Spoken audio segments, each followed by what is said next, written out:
All right, Paul, you are essentially the unofficial dean of the SEC at this point, and your radio show is as unique as really any on the air, not just the way you run it, but the people who listen to it and how passionate they are about it.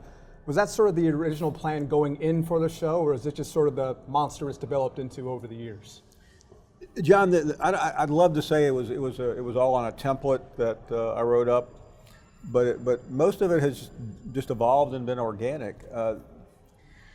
There have been so many evolutions of what I've done and what we've all done here, and I think the biggest transition was 3 to 4 years ago when I was hired by ESPN to leave a market like Birmingham, where Alabama and Auburn were the dominant conversations, to go to something broader and bigger. I mean, it's not unlike what you guys do here, and it's been trial and error. I don't think anyone can know exactly what they want to do in this business, and I mean, you have to have an idea, but our idea was just to try to continue to connect to fans. Now, we had Peter Burns in this chair for another episode, and he admitted that pinch hitting for you is a very tough task. It's not like doing a show in San Antonio. It's not like doing a show in Denver, because again, your audience has a certain expectation and they don't believe things unless it comes out of your mouth. So have you ever thought about just that perspective and the expectations Could you just have be on the show itself? that Peter Burns is an inferior talk show host. Certainly a possibility. I say that no. I've talked to Peter about that. I always feel badly because I want to leave and make sure the show is in good shape. What the show is really all about, though, is it's a comfort level. And when you get somebody, and I think Peter is excellent at hosting it, but people are used to a certain thing, and that's been one of the surprises to me of this show, that no matter what we've done or or when we've gotten bigger, we seem to just expand the tent as opposed to start a new one. So what is the protocol? I'm curious from a production standpoint. You got 15 people on hold, they're all dying to talk to you. Then all of a sudden we have the Phyllis alert. We have the Tammy alert. How exactly does that work? Do they just shoot up to the top of the chart? I'm curious. Okay, as long as this is off the record, I will take you behind the scenes. I mean, we have 8 lines, right, John? John Hayes is here. By form, we should take them in the order they came in. Typically. That's the nice thing to do. That's not what we do. Of course not. I feel like an orchestra conductor. I'm dealing with the orchestra. I've got the strings, the percussion, and it is purely feel. As a call is ending, the computer, the phone bank is right here. I am not certain where I'm going, and it's just a feel. And sometimes, John, you hit the right button, and sometimes you hit the wrong button. And when you hit the wrong button, you cringe, but after a while, you have a sense. And Jim from Tuscaloosa shows up there. I mean, that's automatic. I mean, he gets on. But sometimes you're also looking for content. You have an ebb and flow, and you don't want you try to mix it a little bit, but you also don't want to go from a conversation where Butch Jones is on the hot seat to a call about the new early signing date. You do try to make it work. Now, your ability to play it straight is really, really legendary. And how often do you think, and how often do your listeners realize that when they're on the air and they're on one of the tangents that makes your show so unique, how many of them do you really think are in on the joke and realize that you're asking some of these questions with your tongue planted firmly in your cheek? That is a big part of our show that I do think differentiates it. I wouldn't call it a 3-ring circus, but I mean, there's usually 2 or 3 things going on at one time. And sometimes it's not all that interesting. But my favorite moments are when you're engaging with a caller and then there's a subtext. And I'm then playing with the caller, but only a certain element of the public or the listeners or the viewers know what's going on. That is when the show is at its best. Right. I mean, there's a certain thing about inside jokes for your regulars, but you also can't go so dark that someone tuning in for the first time doesn't quite understand what's going on, I presume. You can, actually. That's where I think I'm different. We are non-traditional, and there are no rules. So, I mean, I will sometimes get so inside with a caller that I don't know if anyone understands it. But I think that I strongly believe, though, I have to be entertained. I mean, the show's not about me, but I really do need to be interested in the caller. Because if the caller's just rambling, I mean, the hardest part for me, though, I can be brusque, but I'm also pretty sympathetic to younger or older people. I'll have some old guy on there, he's 85. He said, "Hey, Paul, I remember 1941, and John Hayes and Mark, cut him off." I mean, it's like, get rid of the guy. I mean, if a caller is over 30, John wants him gone. But so that I'm fighting that. And we had somebody on a couple of months ago that ended up telling this incredibly beautiful story. So some of its experience, there's no. You know, I'm sure the ESPN radio book is, move them in, move them out. I will do that, but I will gamble on a long call sometimes, and we've been rewarded. All candor, the Harvey Updyke call, which is the most famous call in this show's history. And probably always will be. And I'm going to say it's one of the most famous calls in sports radio history. I don't think that's hyperbole. And it got off to such a bad start that we almost didn't get to the actual meat of the call, that he had poisoned the trees. Now that call, of course, it lives on in infamy. Are there still scars from that incident that you're tied to it permanently, whether you like to be or not? I'm really not affected by it. To me, that call really helped the show, and I know it wasn't by design, but that call was so memorable. And by the way, there was more to it than that one call.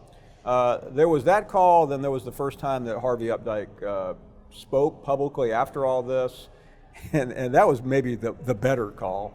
I mean, that was epic. When the whole purpose of him coming on was to apologize to Auburn, and he wouldn't do it. Right. He apologized to Alabama fans, and then he came back again and apologized finally. But that was right before he went to jail. But no, I mean those are moments you can't create. You can't try to. My impatience. I mean, when during that phone call when he said, you'll never believe what I did. I poisoned. I was barely paying attention. I mean, I was just get this guy off the air, and then I did not believe him. I'd love to tell you I did, but I thought the guy was a crackpot. It really was amazing. So let's spin it forward to why we're all here in Hoover for Media Days. I hate to be somewhat cynical about it, but it seems like there's a little bit of a lack of star power, whether it's the podium from the SEC coaches these days, the players that they're bringing along, a lot of the players who are not here. It just seems like the event itself might have lost a little bit of sizzle. Is it possible that as big as this conference is, as big as this event has become, that it might be going down the other side a little bit? Yeah, I read your piece on it, and I think you were accurate. Now John, the truth is that this is not as exciting as we make it out to be leading into it. I mean, last year there was one story. Some years there really are no stories. And I mean, the reason for that is you have 14 entities. Every coach has his own agenda. Some coaches want to promote players. Some coaches just want to bury players. So there is no uniform. I don't know the rhyme or reason on why coaches are on a certain day, but I've been to this thing 1,000 times, and the first day has always been dull. Saban, for whatever reason, always seems to be like right in the middle. I'm not sure why, but everyone knows that's the big moment. Now, Kirby Smart took the podium today, and he's introducing the Bulldogs he brought with him, and he specifically said he brought Nick Chubb, not only because he's a sensational player, but that he's a man of few words. And the irony is not lost on someone like me. This is a media event. We're hoping for guys who are great talkers. He's intentionally bringing someone who's not a great talker. Now, that might frustrate people like us who need these headlines to make a living, but I assume you also can't blame Coach Smart for playing it close to the vest like that. I don't blame any of these coaches, and I'm no longer overly concerned that the media is giving good stories. The media is here to do whatever the media wants to do. And I will tell you, I'm not sure what that purpose is.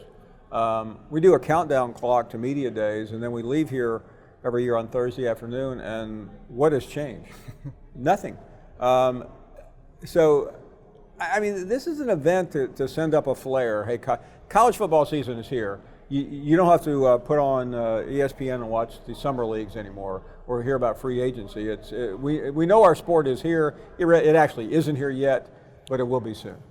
So let's spin it to your alma mater, the Tennessee Volunteers. Coach Jones was day one, and just listening to you on the air after he spoke, it seemed like you were a little frustrated with what he's trying to change, what the expectations are for this program. When I hear Tennessee, I don't hear we're okay with 9 wins. I'm expecting a team that's shooting for double digits and making it to the college football playoff. And I try to leave my personal ties out of every conversation. I lived in Alabama a long time. I went to the University of Tennessee. But when I hear a school like the University of Tennessee say, we're happy with 8-4. We don't want to play Alabama. And I don't mean the university is saying that. I mean the apparatus, the fans, media. I mean, I just shake my head. Tennessee football is a major entity, and I think if you say 8-4 is okay, we couldn't find anybody better, then you're losing. And I will say that Arkansas might be a little different. Some other schools, Vanderbilt, Kentucky, happy to go to a bowl game. Tennessee shouldn't be happy to go to a bowl game. Mm-hmm. Tennessee ought to be contending for the SEC East every year. Tennessee is clearly trying to change this narrative straight through Coach Jones, and the answer is he's almost feeding his players. Do you feel it's working? Does the fan base feel it's working? Very mixed reaction there, John. And I don't think we know yet. I know one thing. Butch Jones is very likely to survive this season, short of a collapse, short of a disaster. But how does this season play out? I mean, he has done a really good job of lowering expectations, which I think is what he wants to do. What frustrated me on Monday was this. We inherited a very difficult situation. We inherited a program that was 2-14 against Power 5. I mean, that's ridiculous. In your 5th year, you shouldn't be talking about your first year. You shouldn't be young. You shouldn't be going through a transition. You should be, I mean, Alabama's not the example everyone wants to hear, but Nick Saban, after 5 years, had won a national championship and was about to win another one. After 2 years, he's competing for one. So that sort of leads me to my next question. The expectations seem to be shifting for other programs because of what Coach Saban is doing in Tuscaloosa. We know that they're making the college football playoff almost annually. They're certainly going to be the pick to win the conference again this year. Is it safe to say that the SEC, as strong as it is becoming Alabama and everybody else? Is Nick Saban killing the SEC? That's just the question to ask. I don't think he is, and I think it's easy to blame Nick Saban, but if you're at South Carolina and Alabama is not on your schedule, how can Nick Saban be killing you? Tennessee can make that claim. Oh, well, we have to play Alabama every year while Kentucky plays Mississippi State. Okay, well, would somebody from the University of Tennessee tell me when the Alabama loss cost them a trip to Atlanta? They can't. Mm-hmm. That's when it's a factor, and maybe it will be this year. But I just think that's a defeatist attitude. The only coach that I could point to that probably you could directly blame Nick Saban for losing his job is Les Miles. He just couldn't beat Saban after he had beaten him. But, no one in Fayetteville is saying, Brett Bielema, you beat Nick Saban. Or even Auburn is the best example here. Auburn's in the same state. I used to cover Auburn and Alabama. You lost that game, your job could be on the line. Gus Malzahn could lose his job this year by losing to Georgia, not Alabama. The Georgia game is much bigger than Alabama. I think if Gus Malzahn ends up going 8-4 with losses at Baton Rouge, a loss to Georgia and Alabama at home, I think he's going to get fired. If he goes 9-3 and beats Georgia, he won't. But so again, back to your question, what does Alabama have to do with that? Mm-hmm.